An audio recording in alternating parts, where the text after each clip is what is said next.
Good day and welcome to the Multiple Myeloma Updates conference call. Today's conference is being recorded. At this time, I would like to turn the conference over to Jennifer Gillette.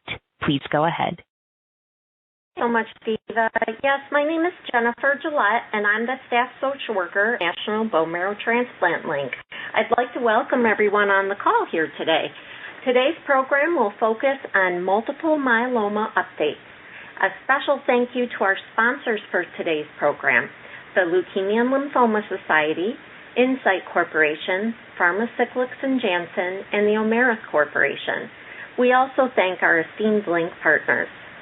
Just so everyone knows our outline today, I'll have a brief introduction to tell anyone who's not familiar with the National Bone Marrow Transplant Link, exactly what we do, and then we will have our speakers, and then open about half of the call for pre-submitted questions as well as live questions.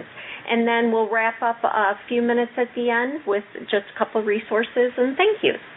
So for those of you who may not be familiar with the link, our mission is dedicated to helping individuals and their families from diagnosis through survivorship. We provide resources, support, and education. Some of the resources we provide to help families navigate their transplant journey are our webinars, podcasts, blogs, lunch and learn calls like the one you're on today, and we have these on a variety of topics such as chronic graft versus host disease or disease-specific information like today, caregiving, coping, treatment options, and survivorship after transplant. We also have a content-packed Facebook page with daily inspiration and relevant tips for survivorship. We have our peer support mentor program for patients, caregivers, and donors, our second birthdays recognition program. We have books, referrals, and emotional support from a licensed social worker. So if you need extra support, feel free to reach out today. Before we begin today's program, I would like to review just a couple housekeeping items to maximize the experience of all on the call today. First, when you ask your questions, please be mindful of being concise so that we can answer as many as possible today. Also, please know that the information provided in this program is meant to stimulate a conversation with your own healthcare provider and is not meant to replace your individualized medical plan. So now onto the educational part of our program. We are so thankful to have our first speaker with us here today, Dr. Clifton Mo. Dr. Mo received his medical degree from the Yale School of Medicine in 2004. He completed his internal medicine residency training at Walter Reed Army Medical Center in 2007 and his hematology-oncology fellowship training at Walter Reed National Naval Medical Center in 2010. Prior to joining the Jerome Lipper Multiple Myeloma Center at Dana-Farber Cancer Institute in 2019, he spent 9 years as an active duty hematologic oncologist in the United States Army, to include 6 years as a hematologic malignancy specialist at Walter Reed National Military Medical Center in Bethesda, Maryland.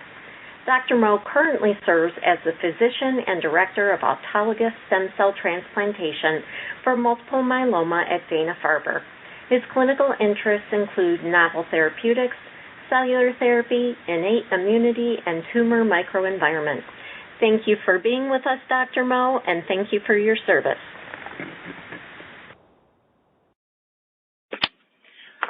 Thank you so much for the kind introduction, and thanks to all who are tuning in right now to hear this update, and I hope you find it to be of benefit. So in about 15 to 20 minutes, I'd like to take everyone very quickly through recent therapeutic advances in the multiple myeloma landscape, and there's fortunately a lot to talk about. I'd like to start with a brief update on our data regarding bone marrow stem cell transplant, and then also briefly discuss probably the biggest news in the myeloma world over the past year, which is the availability of CAR T-cell therapy for multiple myeloma, and then lastly mention other novel therapeutics that have recently gained approval. So first and foremost, the transplant landscape for patients with multiple myeloma, in my opinion, continues to evolve. And just to take us all through a brief walk through history, high-dose chemotherapy, or specifically high-dose melphalan with autologous stem cell transplant, really became the accepted and consensus standard of care for medically eligible patients with newly diagnosed multiple myeloma in first remission, really in about the mid-1990s. And this was based on studies that pretty unequivocally showed a survival advantage to undergoing the intensive chemotherapy that required autologous stem cell rescue, or really, rescuing someone's bone marrow from the toxic effects of the chemotherapy with their own healthy stem cells that have been taken from them prior to the chemo, which is what quote-unquote transplant in myeloma generally refers to. And these studies in the 90s really showed a definite survival advantage. So it was widely agreed that if a patient was young enough and otherwise medically healthy enough to go through this procedure with a relatively low risk of severe complications, then that was definitely the thing to do because of the advantage in terms of longevity. Again, this was back in the 1990s when the majority of therapeutics that we now use in 2022 for myeloma did not exist. This includes the current, I call it bread and butter drugs like Revlimid, Velcade, Kyprolis, and now even monoclonal antibodies such as Darzalex and Sarclisa. None of these existed back in the 1990s. For years after the emergence of these new drugs, we didn't really have any great data to tell us what the benefit of going through an immediate autologous stem cell transplant was in this new era of these newer drugs, which were working much better than what preceded them. Starting about 6 years ago, we started to get some data back, and this was from a European study called IFM 2009. And in essence, this study compared patients who were treated with the standard of care regimen called RVD for short, or Revlimid, Velcade, and dexamethasone, with or without transplant in first remission, and those patients who were randomized to the arm of the study that did not take patients through transplant. The intent was for those patients to go to transplant in second remission should their myeloma come back within the span of the study. So in 2016, we saw a significant advantage in terms of progression-free survival. And again, that's a study endpoint that's defined by the patient still being alive, but also without the myeloma having come back or without disease progression.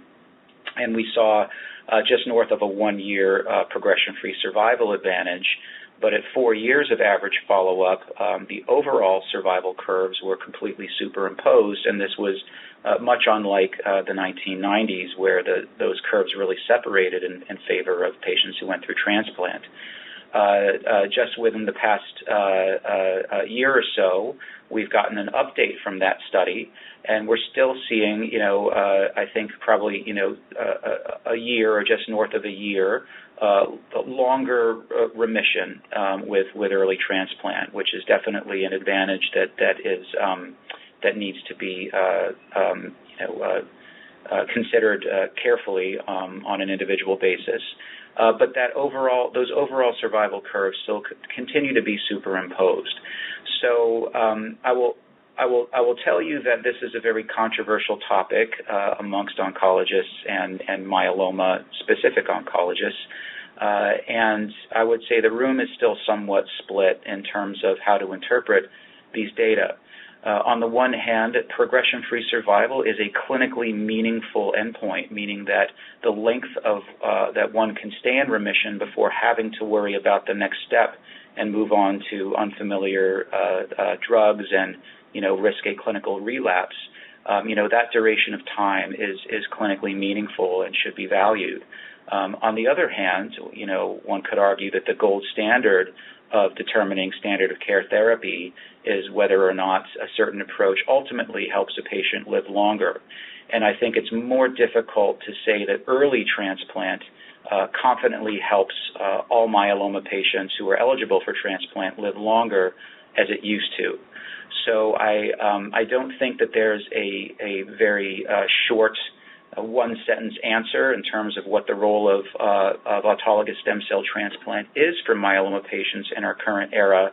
I think that's more of a long conversation about the pros and cons which exist for both approaches, as well as, in my opinion, a highly individualized decision that takes into account multiple factors to include the risk category of a patient's myeloma, how well or not well the myeloma has responded to the first-line therapy, and last but not least, the individual personal preferences of the well-informed patient are all very important. And with all those things taken into combination, I personally find that the right answer for patients can be arrived at between the patient, their loved ones, and their treating oncologist.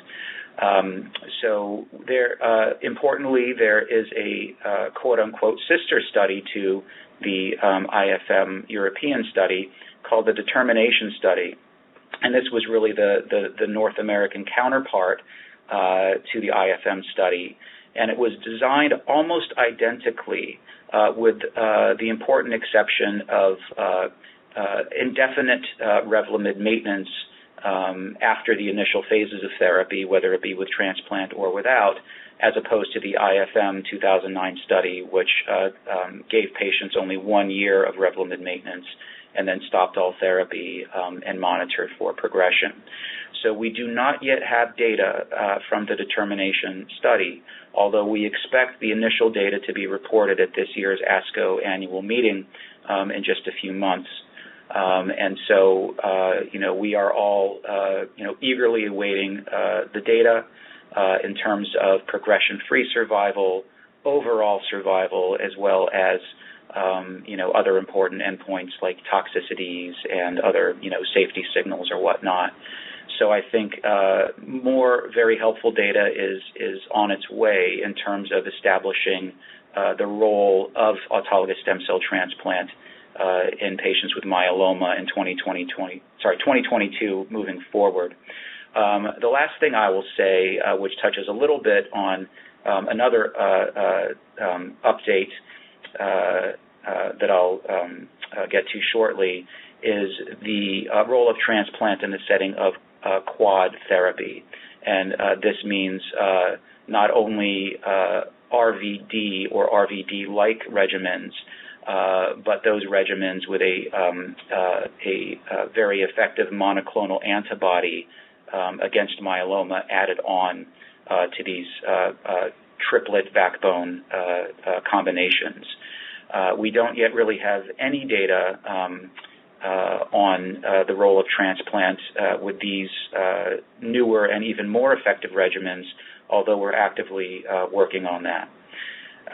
So the second update that I'd like to provide is regarding another form of cellular therapy, which isn't a transplant per se, but also takes advantage of the body's own cells to help treat myeloma. And this is a specific form of cellular therapy called CAR T-cell therapy. Now, CAR T-cell therapy has been around for at least several years now, but prior to last year was only approved for patients with other hematologic malignancies, specifically certain kinds of leukemia and lymphoma, and was found to be, very effective and promising in these diseases. Although we and other centers have been working on CAR T-cell therapies for multiple myeloma for years now, this form of therapy was strictly investigational and not commercially available until about a year ago, almost a year ago exactly, at which time the FDA granted approval of our very first multiple myeloma CAR T-cell therapy called Abecma. Now, what CAR T-cell therapy is essentially the body's own white blood cells used as a weapon against myeloma, and specifically a kind of white blood cell called the T-cell, which is very important in terms of fighting off and preventing infections.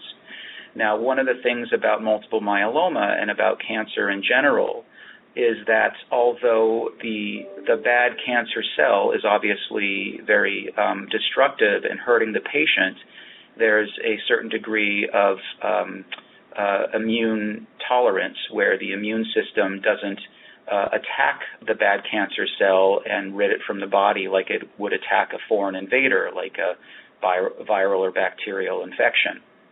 And what CAR T-cell therapy does is allows the T-cell to recognize the cancer cell or the myeloma cell in this instance as a bad player and go after it like it would fight off an infection. So the CAR in CAR T-cell stands for chimeric antigen receptor. And I think the best way to think about that, and of course I do come from the military, but would be as a quote-unquote heat-seeking missile, where a protein is engineered, or the manufacturing facility or lab engineers the T cell to express this protein that is able to recognize and latch onto a protein on the surface of the multiple myeloma cell called BCMA, which stands for B-cell maturation antigen. Essentially just a protein that exists on virtually all myeloma cells, so it's a very good target and either does not exist or is present to a much lesser extent on non-myeloma cells. And so this CAR protein, once it's expressed by the T cell, is then transfused back into the patient like a blood transfusion after a few days of chemotherapy that allows the T cells to then expand inside the patient, make more of themselves, and activate and go after the myeloma. This first-in-class CAR T-cell therapy for myeloma called Abecma was shown to have a very promising response rate. Specifically, 73% of the patients on the KARMA study, which led to the approval, were able to achieve a response to therapy. Now, of course, it's not a 100% response rate, and the median duration of response, average duration of response, was about 1 year. So again, unfortunately, I don't think we're seeing a curative signal, at least not yet with myeloma CAR T-cell therapy. But also, I'd like to really stress that in this KARMA study, the majority of patients had been through multiple lines of therapy, 4, 5, 6 plus lines of therapy. So we're relatively heavily pretreated. And so even though, 1 year isn't 5 years, it was still a very promising signal nonetheless in terms of effectiveness of this kind of treatment. So there are a number of patients over the past year who have been able to receive commercially available Abecma. There have been some unfortunate limitations in terms of manufacturing slots, which I think can largely be blamed on COVID and the associated supply chain issues. But we're very hopeful that access to Abecma will continue to improve, over the coming year. Hot off the press, we, as of just a couple of weeks ago, have our second FDA-approved multiple myeloma CAR T-cell therapy, and this is, same general concept, different company. we call this, or have called this CAR T-cell therapy, cilta-cel. And bottom line, I think this also provides us with, a greater access to CAR T-cell therapy and a stronger arsenal of treatment options for our patients who, desire this kind of therapy and are candidates for it. The cilta-cel CAR T-cell product, the approval was based on a clinical trial called CARTITUDE, and on this study, very encouragingly, the response rate to cilta-cel was almost 100%. It was, in fact, 98%, and it's a average of 12-month follow-up. Almost 80% of patients, who had responded were still in remission without the myeloma having progressed. So these are very exciting numbers, to say the least, and we're very much looking forward to be able to offer cilta-cel to our patients as well, not too far into the year. One thing I should mention about both CAR T-cell therapies, both Abecma and cilta-cel, they're not without side effects and risks, and I don't think they're for absolutely everyone with multiple myeloma for those reasons. The two side effects I think patients need to be aware of, not necessarily use as reasons not to get the treatment, but be aware of, are cytokine release syndrome and neurotoxicity. So cytokine release syndrome, or CRS for short, is basically this phenomenon where the patient feels and looks like they have a serious infection when in fact there's no infection. And this is due to the CAR T cells activating within the body and kind of releasing their evil humors that tend to make us feel ill when we have an infection like the flu or whatnot.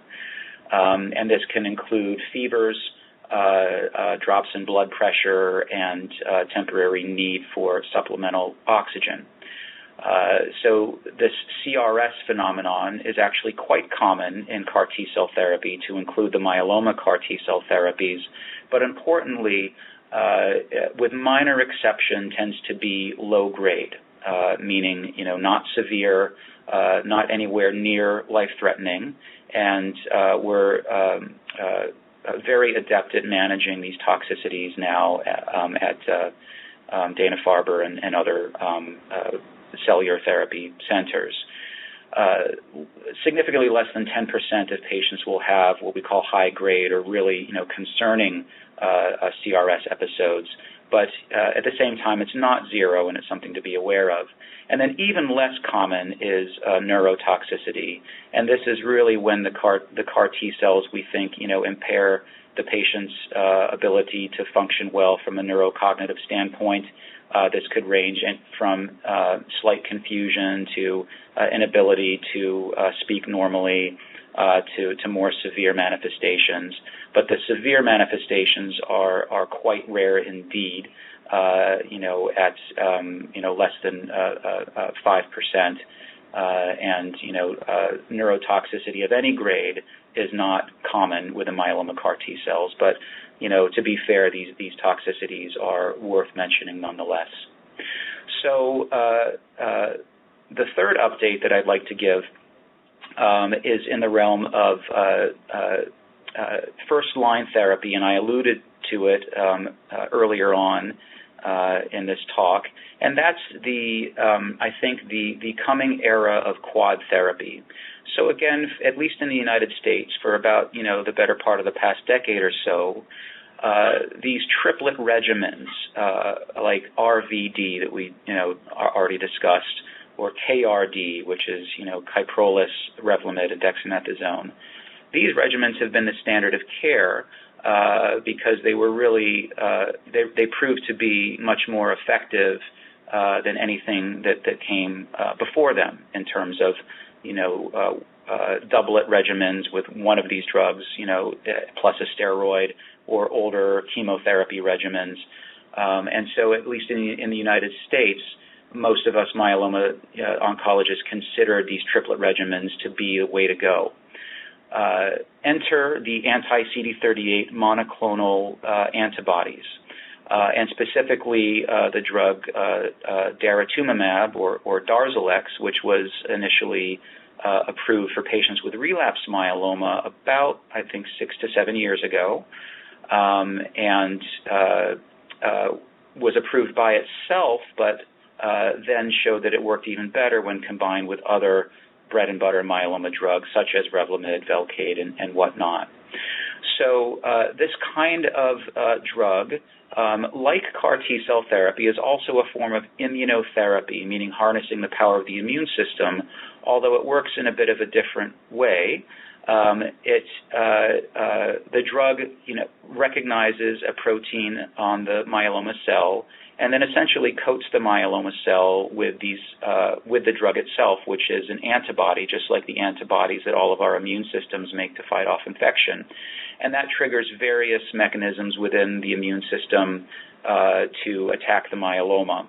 And so, again, the Darzalex we've known about and have been using for years now, but only for the past few years have we started to see data coming back from studies that have looked at the value of adding on this type of immunotherapy to these triplet backbone standard of care regimens.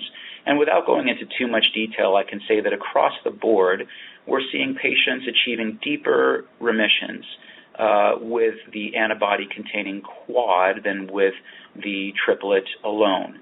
And the way that I would think about it is if, you're able to get rid of maybe 90% of the myeloma with a triplet, with a DARA-containing quad, you may be able to get rid of 99%. Or if we can get rid of 99% with a triplet, we may be able to get rid of 99.9% with the quad. And so I think that's pretty well recognized within the myeloma community and agreed upon that the quad regimens are more effective. Now, what we do not yet have is a decade's worth of data. So I don't have overall survival statistics that I could use to look a patient in the eye and say this approach will absolutely help you live longer because, we just don't have, that maturity of data yet. What we do have, though, is a definite correlation between the depth of remission achieved and the likelihood of a more durable or long-lasting remission. And so I think that more and more myeloma oncologists like myself are reaching for Darzalex in the first line in combination with triplet regimens like RVD for patients who, we really want to get into as deep of remission as possible and who we think are, candidates for this approach.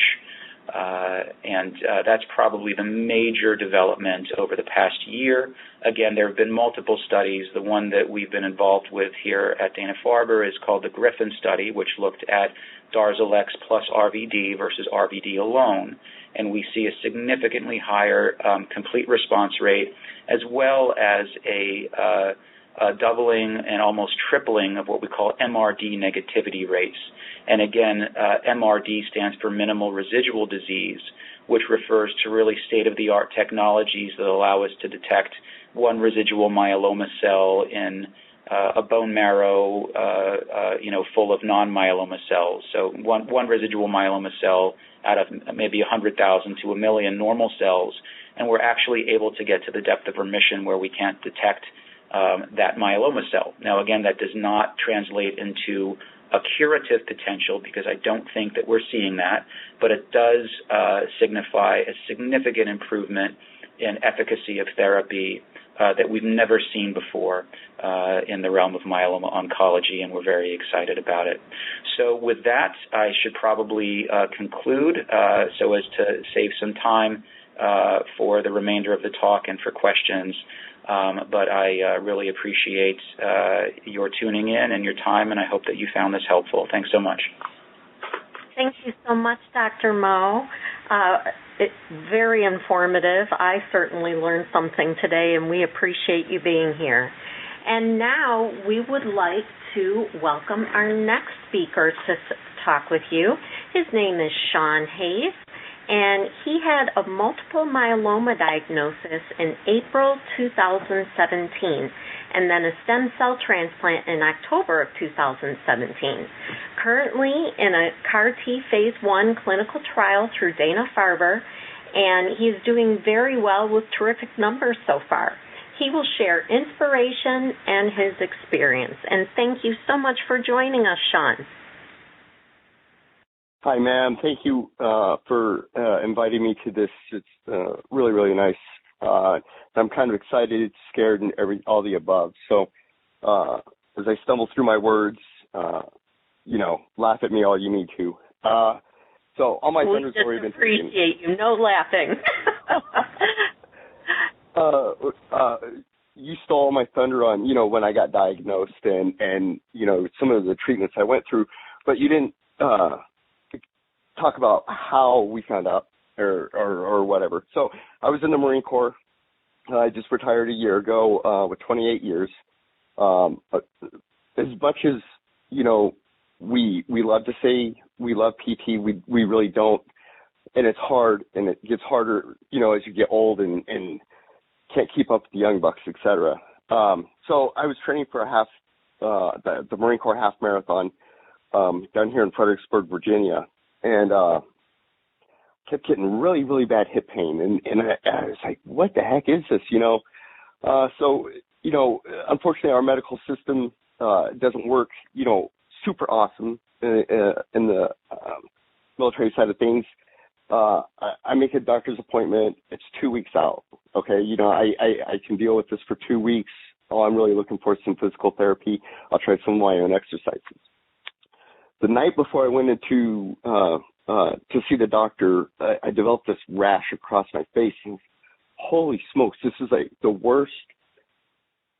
It just felt like fire was on all over my face. So a doctor friend of mine came over and looked at it, and he goes, Sean, that's shingles, dude. So, going to see the doctor the next morning for hip pain and end up only worrying about the rash across the face. Set up another doctor's appointment. That morning, wake up, and just the worst stomach pain I've ever had. Just like somebody just beat the crap out of me. And, I went into work. I went to the doctor's appointment. And she's like, well, you look like you're not as worried about your hips, et cetera. And I was like, no, I've got the worst stomach pain. And she started feeling around, I was laying there on the table, and she hits one spot, and I wanted to punch her. And we figured, she's like, let's run some blood tests. We'll figure out what's going on. I can't remember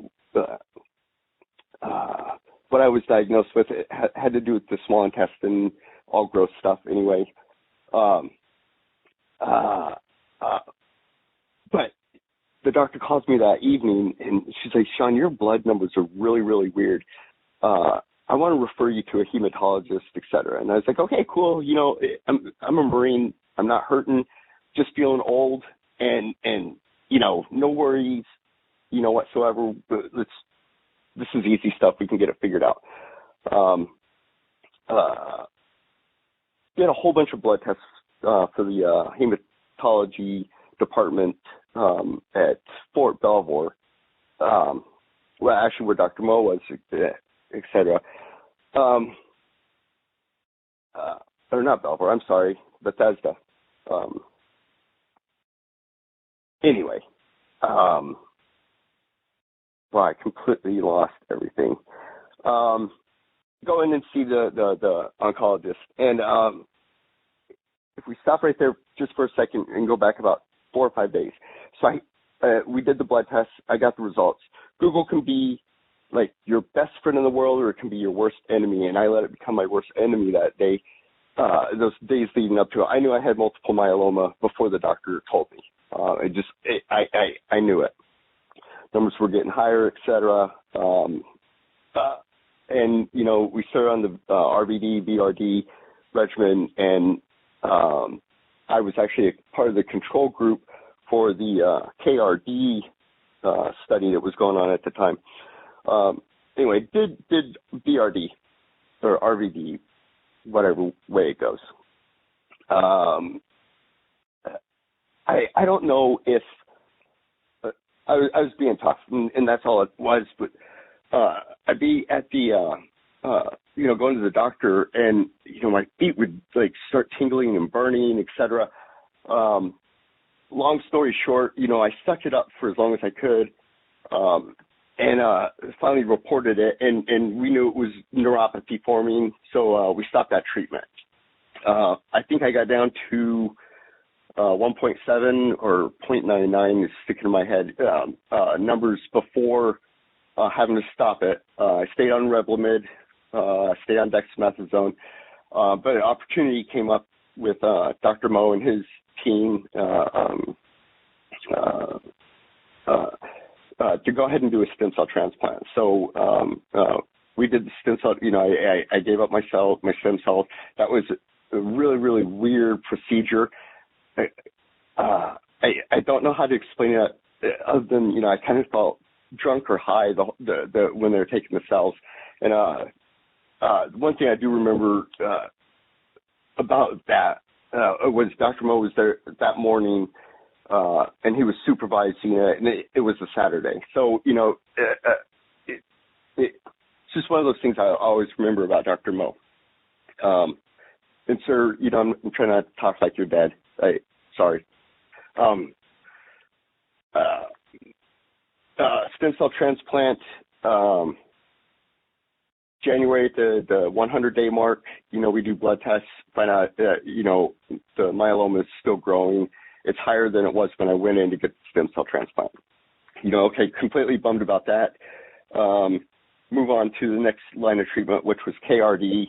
That worked awesome. After that 18 months, I had about a year before any sign of any myeloma coming back. Fast forward that year, myeloma comes back, and I did the pomalidomide, dexamethasone, daratumumab regimen. It was working. Then it seemed to like flatten out for a while, and my numbers stayed about the same for months and months. Going to see my oncologist on our monthly sit down, and Dr. Dew says, "Hey, there might be an opportunity to do a clinical trial, phase 1 clinical trial using CAR T." I remember like all this information about CAR T, how it was all theory in 2017 when I figured out that I had multiple myeloma. So the opportunity even to be able to volunteer and get on what is the it's going to be, if not already, the like platinum, gold, whatever standard for treatment. I ended up, at Dana-Farber in January of this year. We did the CAR T cell reintroduction into my body, which was kind of cool too. But it was nothing. And then what you think it's going to be a great thing, but you get 12 days, 13 days with absolutely nothing. You're sitting in a hospital room waiting to see if you get the CRS. And after day 7, I'm hoping I can go, stay in my hotel, check in daily kind of thing. Dr. Mo makes a call and says, "No, I want to stick around to day 10." Day 10 comes up. Dr. Mo, Dr. Sperling decide, "Hey, we need to keep him at least through the weekend. We've had as late as day 12, etc." So, my mom had come out to visit and stay with me while I was staying in the hotel room. And the entire time that she was there, I was stuck in the hospital room and completely sucked to get that news that they wanted me to stay through the weekend and to see her face because she was leaving on, that next Monday. So the weekend comes up, And in true Boston fashion, everything I've ever learned about New England and Boston, came to fruition. There was a blizzard. So, my mom couldn't get over to the hospital, see me anyway, it's a Saturday, food service is slow. And again, it's just another boring, monotonous day, except now, the entertainment of mom coming, that's not even there. So go to bed that night, wake up shivering, and I'm like, holy smokes, I finally have the CRS. They're going to let me get out of this hospital. I was so happy, but I knew the highest person, the longest amount of time people had gone without it was that 12 days. It's like, it's almost midnight. If I can suck this up, all this shivering and this coldness and everything, if I could just suck it up for a few more hours, I can be day 13 and I will set a record. Of course, that night the nurses that man the center came around to do their 4-hour checks, and mine came in early, and I didn't get to be day 13. So, bummer, but is what it is. They finally let me out of the hospital. Thank goodness. I went to a hotel room, and then I sat there for 2 weeks, and my entertainment daily was going back to Dana-Farber to get checked out. So now I'm home. We left Boston about 45 days after I got there. On that 45th day, or the 44th day, somewhere in there, maybe, I think it was day 48 actually, I had to do a bone marrow biopsy. I'm super happy to say that bone marrow biopsy, Dr. Mo, correct me if I'm wrong, but I think my number is down to 0.75, which is, I'm so super stoked about it. It's I got to be part of this cool science stuff. Tried to set a record and, failed at setting the record, and I get the gold standard in treatment, and I have an oncology team that is constantly looking after me and making sure, I'm good, I'm feeling okay. It's awesome. So, long story, I probably overspoke my amount of time, and I apologize, but, again, thank you for letting me be on here and share, this journey that I've been on. But I have no doubt this, for me, this is, this is it. I know, like, deep down that it's that military instinct that this battle's been won, so, just march on to the next battle. So, thank you. Bye. Whatever. Thank you so much. First of all, thank you for 28 years of service to this country, and thank you for your authenticity on this call. But also thank you for being a part of groundbreaking treatment for your fellow survivors. At this time, Diva, can you please tell our callers how they can ask questions? Certainly. If you would like to ask a question, please signal by pressing star 1 on your telephone keypad. If you are using a speakerphone, please make sure your mute function is turned off to allow your signal to reach our equipment. A voice prompt on the phone line will indicate when your line is open. Please state your name before posing your question. Again, press star 1 to ask a question, and we'll pause for just a moment here to allow everyone an opportunity to signal for questions with star 1. While we're waiting for people to dial in, I have our first question that was pre-submitted. You had talked about the quad therapy, Doctor, and one person asked they're having a good response with the quad therapy, but they're wondering if there will ever be a reduction in the maintenance meds, especially the Cytoxan, which they feel has been a pretty toxic experience for them. I appreciate that question, and just very quickly before I answer it, I just want to personally thank and acknowledge Sean for taking the time to give his perspective. I just, really appreciate you being on the call, Sean. And, again, I've seen you through the early days as well as the recent days, and couldn't be more happy in terms of how you're doing. So just to get to the caller's question, the short answer is yes. By definition, maintenance therapy should be low dose and very well tolerated with minimal side effects, if any, because again, in the big picture, the goal of myeloma therapy is to maximize, number one, maximize longevity, but number two, maximize quality of life. And so we never want the patient to feel worse because of their medicines. We want them to feel better because of them, and that's especially true in the maintenance setting.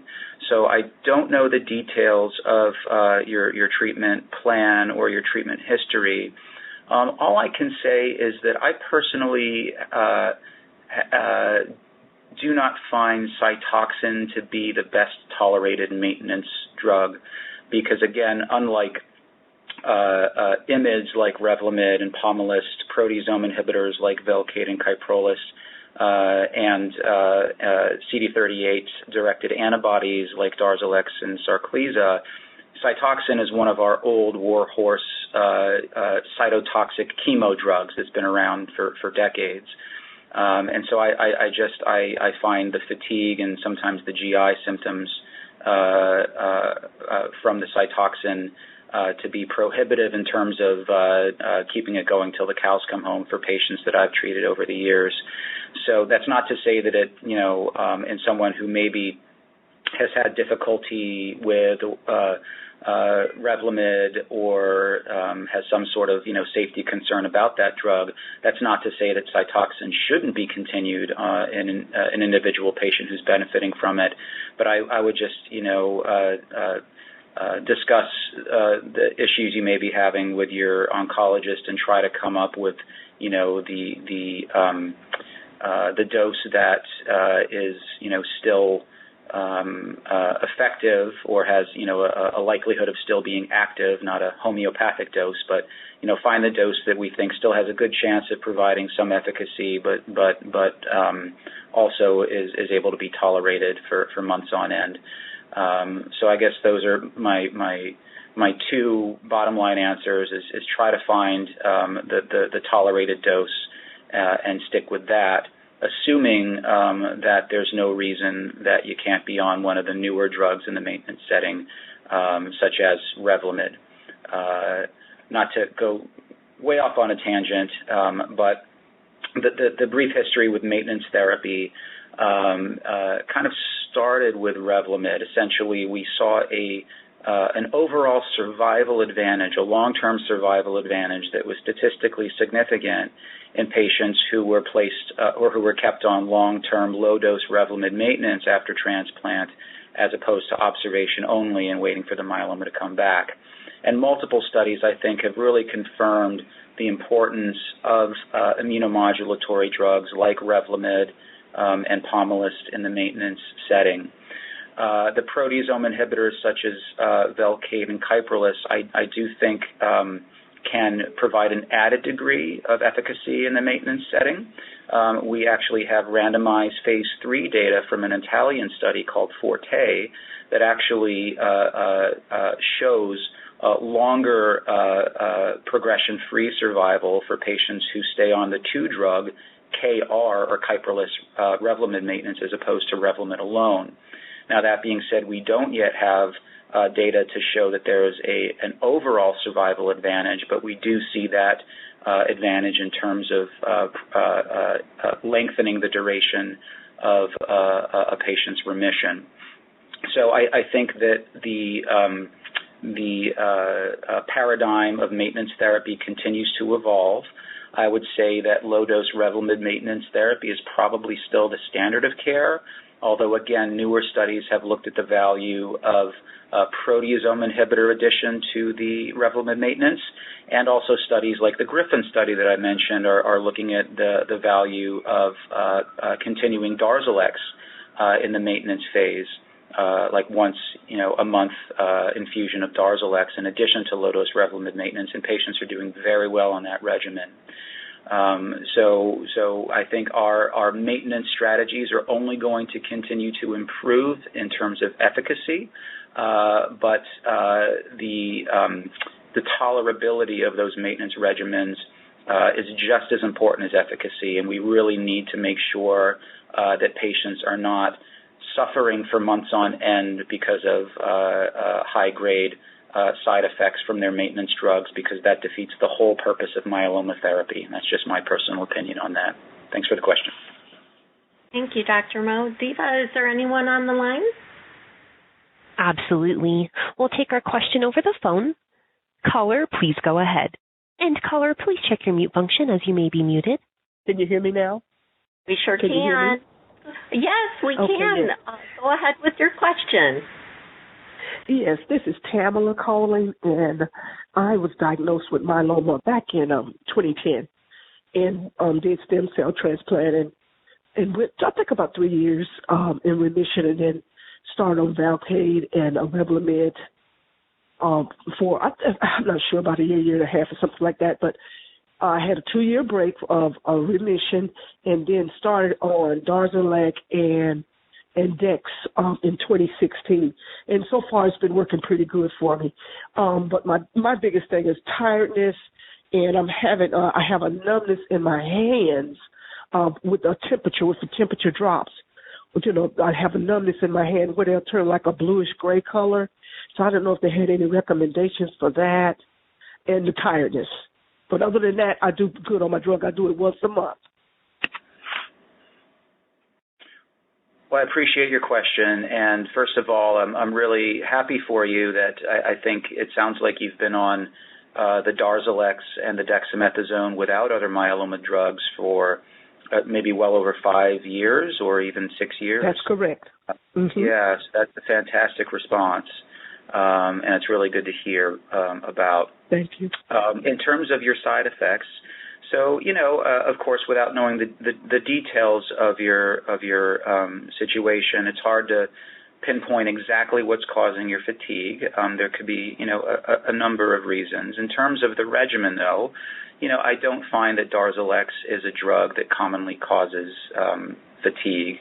That I think the main, risks or side effects of Darzalex, probably have to do with a slightly increased risk of infection, respiratory infections, like sinus infections or whatnot, due to the potential of the drug to lower levels of healthy immune proteins, as opposed to, lowers the myeloma protein level, but can also lower some healthy immune protein levels that can predispose to infection. And I find that in patients who do have problems with infection while on Darzalex, support with something called IVIG, or periodic transfusions of healthy immune proteins, can be very helpful and can prevent these infections from happening.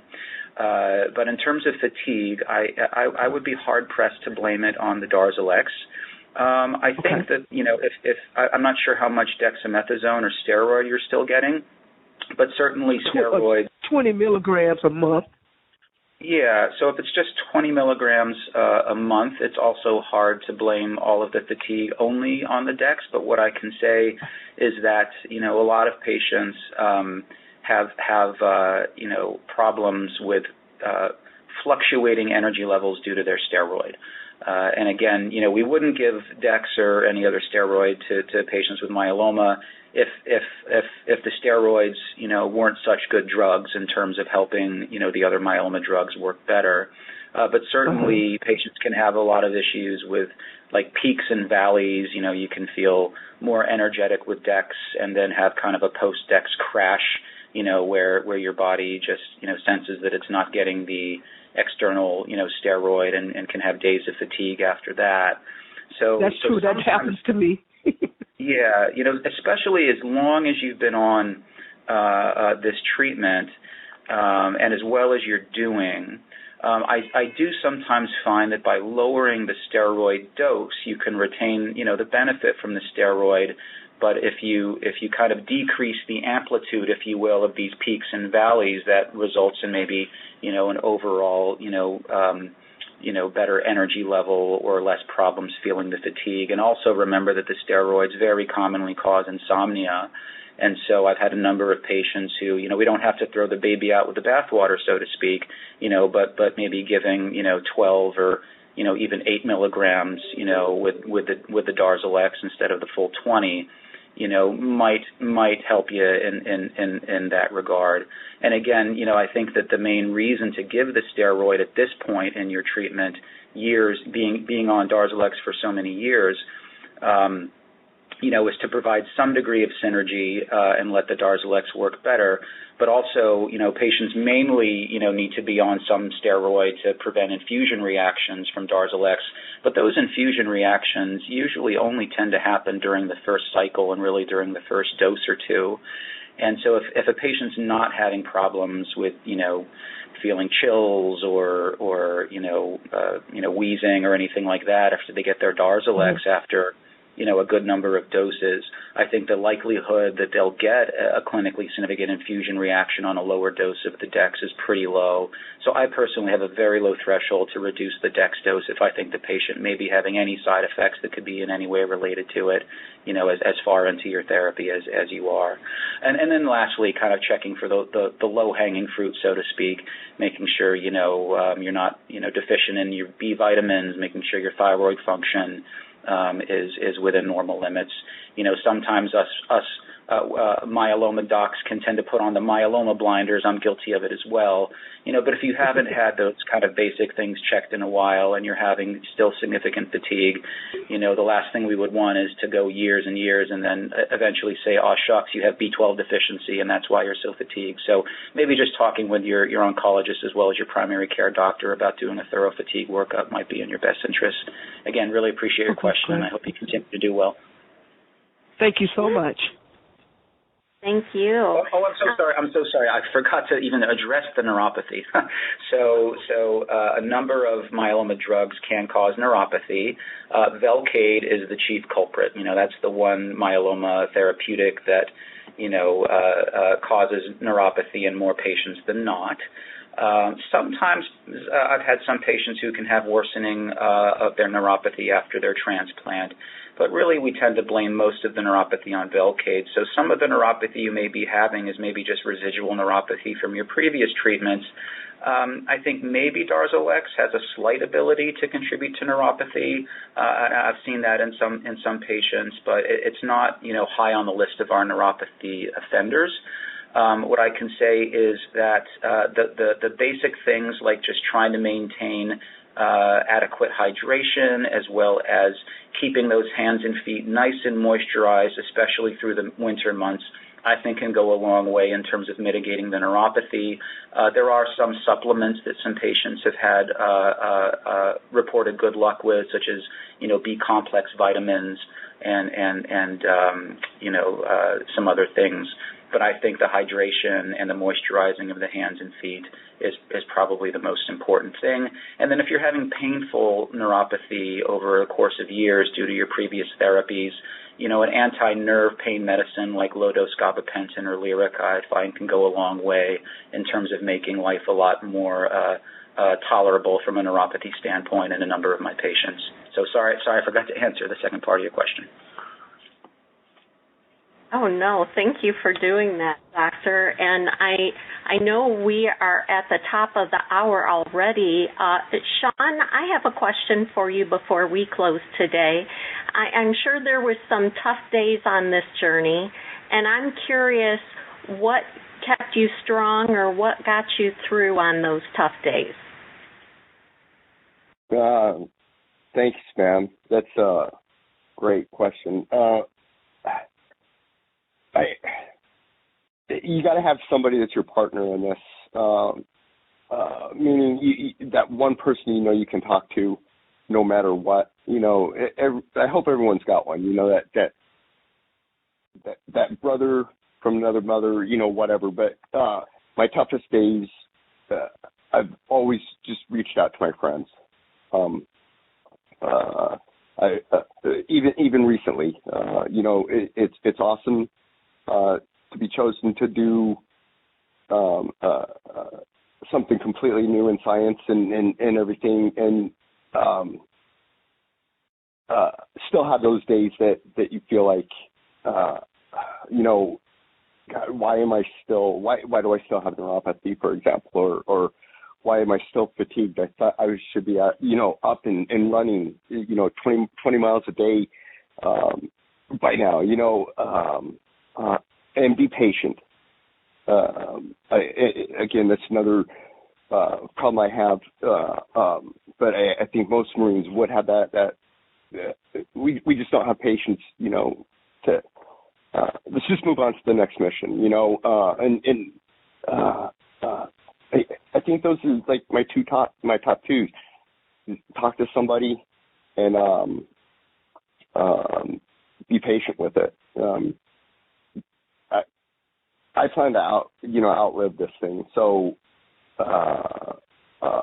having that person you can talk to, or for me, that person I talk to, they help me remember that every day that I am in this for the long mission. So I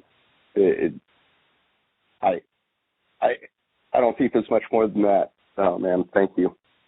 I think that is an excellent tip to anyone going through this. And again, I just want to thank you both. Amazing presentation from you both today, and we're very grateful that you could be a part of this call. We also thank all of you for joining us today. We hope you got a little nugget to help you on this journey or understand something that maybe you can discuss with your physician. And if anyone needs extra support, feel free to reach out to us at 1-800-LINK, LINK, BMT, as in bone marrow transplant.